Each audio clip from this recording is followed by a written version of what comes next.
नमस्कार, मैं डॉक्टर संतोष। आप देख रहे हैं मेरा नया चैनल डॉक्टर संतोष हेल्थ केयर इंटरनेशनल। इसमें हमारा जो सीरीज चल रहा था कि magical power of single remedy, मतलब एक दवा के इस्तेमाल से कैसे क्रॉनिक डिजीज बिल्कुल ठीक हो जाते हैं। तो उसी सीरीज में आज बात करेंगे ग्राफाइटिस के ऊपर। बहुत ही डीप एक्टिंग पॉलीक्रेस्ट और कॉन्स्टिट्यूशनल दवा है ग्राफाइटिस, और सीरियस दवा है, इसको कैजुअली ना लें, बहुत ही क्रिटिकल दवा है। तो अच्छी तरह से आप देखभाल करके सिम्टम्स लेंगे तो अच्छा रहेगा, नहीं तो एग्रावेशन हो सकता है। और डॉक्टर की सलाह के अनुसार लेंगे तो बहुत बढ़िया रहेगा। तो डॉक्टर जेम्स टेलर कैंट और डॉक्टर एविनास ने जो अपने क्लिनिकल स्टडी में देखा है, क्लिनिकल केसेस में कैसे इसका बेहतरीन रिजल्ट मिला है ग्राफाइटिस का, उसके बारे में पहले पढ़ के सुना दूंगा, फिर उसके बाद आपको एक्सप्लेन कर दूंगा कि कैसे उन्होंने इससे बहुत ज़्यादा सफलता पाई है ग्राफाइटिस के इस्तेमाल में। किन किन बीमारियों में बीमारी बिल्कुल ठीक हो गई है, क्योर हो चुकी है इसके इस्तेमाल से, जो और भी बहुत सारे रेमेडीज के देने के बाद वो बिल्कुल ठीक नहीं हो रहा था और भी बढ़ता जा रहा था, लेकिन ग्राफाइटिस के इस्तेमाल करने के बाद तुरंत क्योर हो गया। तो उसके बारे में जानेंगे, बहुत ही इंपॉर्टेंट है। वीडियो को अंत तक जरूर देखिए, सबके लिए महत्वपूर्ण है। अपने दोस्तों के साथ जरूर शेयर करना ताकि होम्योपैथी का प्रचार और प्रसार हो और इसका जो बेहतरीन टेक्निक है सबको पता चल जाए। तो शुरुआत करते हैं ग्राफाइटिस का। सबसे पहले देख लेते हैं जेम्स टेलर कैंट ने क्या कहा है अपने क्लिनिकल केसेस में, किस तरह से उनको सफलता मिली है। सबसे पहले देख लेते हैं जेम्स टेलर कैंट ने क्या कहा है। If you know a woman who is suffering from an old scar that has formed A lump when she is about to go into confinement, give a dose of graphitis as a general remedy unless some other specific remedy is called for।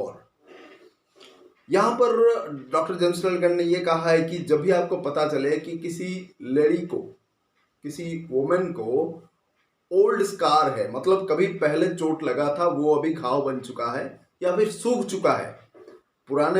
बहुत पुराने घाव जब होते हैं तो वो scar बन जाते हैं, स्कार टिश्यू बन जाते हैं, तो वहां पर हेयर नहीं होता, वहां पर बाल नहीं उगते, या आपने देखा होगा।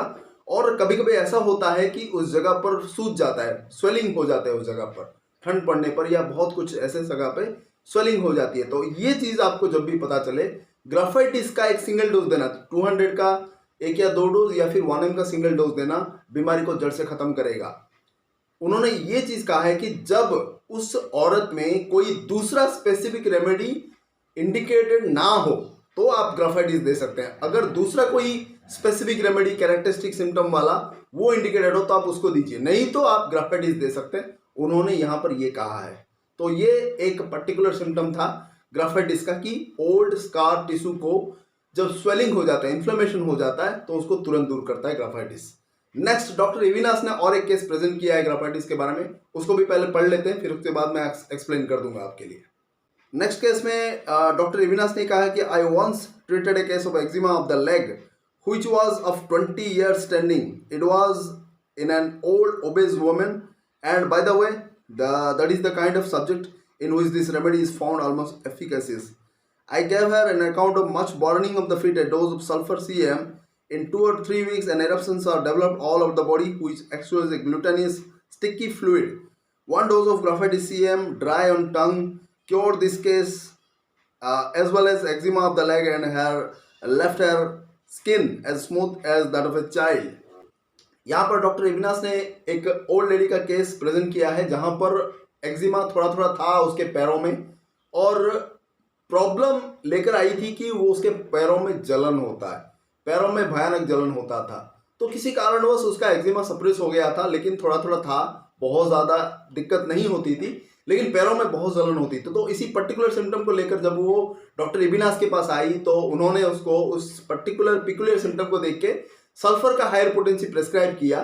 तो उससे क्या हुआ कि उसके पैरों की जलन तो ठीक होगी, लेकिन एक ग्लूटानियस थोड़ा थोड़ा जो एक्जिमा है वो फिर से वापस आने लगी, बहुत जबरदस्त तरीके से वापस आने लगी, और उससे से स्टिकी फ्लूइड जो चिपचिपा सा फ्लूइड उसमें से बहने लगा। तो इस पर्टिकुलर सिम्टम को देख के उन्होंने ग्राफाइटिस जब हायर पोटेंसी में प्रेस्क्राइब किया तो वो बिल्कुल क्योर हो गई। दोनों पैरों का जलन और वो जो एक्जिमा था दोनों क्योर हो चुका है। तो उन्होंने ये बोला है कि ग्राफाइटिस एक बहुत ही इंपॉर्टेंट मेडिसिन है एक्जिमा के लिए, वेट एक्जिमा के लिए, जिसमें चिपचिपा सा फ्लूइड सीक्रेट होता है जो कि उसको क्योर करेगा। ये हायर इंटेंसिटी में जब होता है तो आप उसको हायर पोटेंसी में दीजिए, सिंगल डोज दीजिए, जितना मिनिमम हो सके बीमारी को जड़ से खत्म करेगा। ये डॉक्टर एविनास का कहना है। अब थर्ड डॉक्टर अविनाश ने और एक केस अपने प्रेजेंट किया है, उसको भी मैं पहले पढ़ के सुना देता हूँ, फिर उसको एक्सप्लेन कर दूंगा आपके लिए। A child 3 years of age has eczema capitis. Under allopathic local treatment, the eczema disappeared, but soon enterocolitis of a very obstinate character set in. Then the regulars could not do that as they had the eczema, and after they had given up the case, pronouncing it consumptions of the bowels, the homeopath, myself, was called in on the ground that he could do no harm if he could do no good as they said. इसका मतलब ये था, doctor Avinash ने इस cases में आपने ये present किया है कि उनको एक केस मिला था एक बच्चे का जिसको एलोपैथी डॉक्टर ने छोड़ दिया था ये कहकर कि उसके जो इंटेस्टाइन में टीबी हो गया है। तो इंटेस्टाइन में टीबी कैसे डेवलप हुआ, उसको सबसे पहले एक्जिमा, सर के ऊपर एक्जिमा था, और वो एक्जिमा को जब वो एलोपैथी डॉक्टर के पास गया उसने दवाई दी और वो सप्रेस हो गया। ठीक है, तो एक्जिमा, जब एक्जिमा कैपिटिस मतलब सर में स्काल्प में जब एक्जिमा था उसको सप्रेस कर दिया गया, तो उसके बाद उसको एंटेरोकोलाइटिस हुआ और पेट में इंटेस्टाइन में दिक्कत हुआ, इन्फ्लेमेशन हुआ, कंटिन्यूसली बना रहा वो पेट का दिक्कत। जब बार बार वो एलोपैथी डॉक्टर के पास जाते रहे, स्किन डिजीज के सप्रेशन होने के बाद डॉक्टर ने ये कह दिया कि तुम्हारा कुछ नहीं हो सकता, तुम्हें इंटेस्टाइन टीबी हो चुका है और तुम मरने वाले हो बहुत जल्द।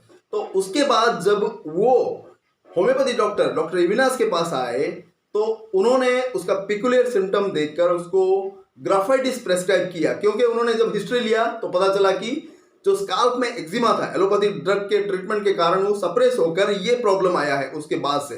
तो उस पर्टिकुलर कैरेक्टर को लेकर जब उन्होंने ग्राफाइटिस हायर पोटेंसी में सिंगल डोज दिया तो वो बिल्कुल ठीक हो गया और उनका एक्जिमा फिर से वापस आया, फिर उसका प्रॉपर ट्रीटमेंट किया गया और वो जड़ से खत्म हुआ।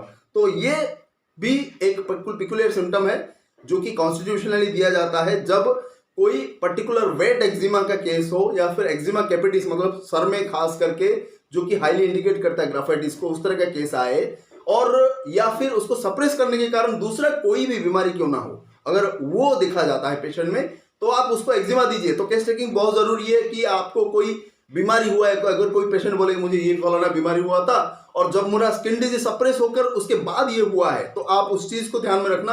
तो आमतौर पर सोराइनम, सल्फर, ग्राफाइटिस, लाइकोपोडियम, ये सब मेडिसिन आते हैं जो स्किन डिजीज को सप्रेशन करने के बाद आता है। तो उसमें भी आपको डिफ्रेंशिएट करना पड़ेगा कि ड्राई है था तो सल्फर है, वेट है तो ग्राफाइटिस है, तो बहुत ज़्यादा दुर्गंध आता है या फिर बहुत खराब क्रिटिकल कंडीशन है, पस फॉर्मेशन हो जाता है, हिपरसल्फ आएगा, सोराइनम आएगा, तो ये आपको डिफ्रेंशिएट करने पड़ेगी फिर बाद में।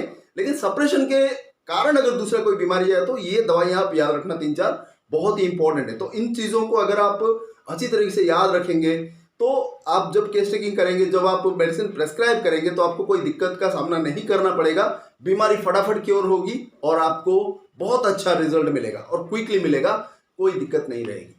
तो ये था आज का important medicine ग्राफाइटिस। 3 important critical cases हमने यहाँ पर डिस्कस किया जो कि आपके लिए जानना बहुत जरूरी है।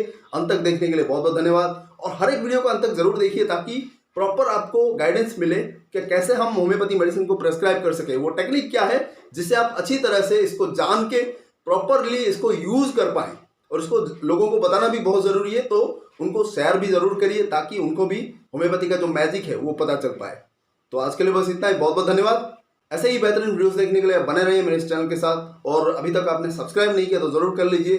बेल आइकन है जो है उस पर जरूर क्लिक करिए ताकि जो भी नया वीडियो मैं अपलोड करूँ तुरंत आपको नोटिफिकेशन मिले। बहुत बहुत धन्यवाद, नमस्कार।